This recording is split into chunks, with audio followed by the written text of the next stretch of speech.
Setelah mencapai target di tahun 2016, Pegadaian akan fokus ke produk baru bernama produk Arum Haji.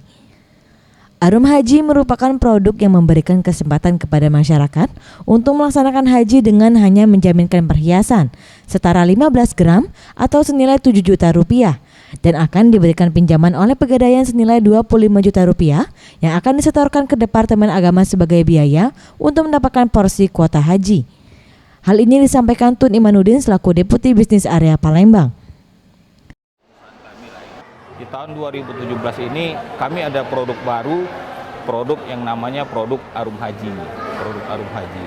Nah, produk Arum Haji ini adalah produk artinya masyarakat diberikan kesempatan untuk bisa mendaftar untuk calon jemaah haji dengan hanya menjaminkan perhiasannya, emasnya mungkin setara 15 gram ya, atau mungkin sekarang senilai 7 juta.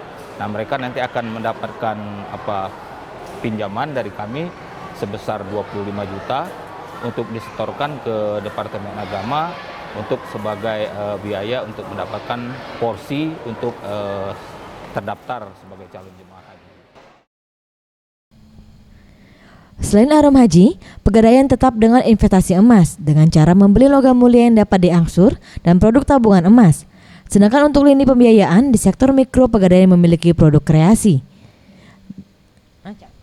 Nilam dan Maulana Yusuf, Sriwijaya TV.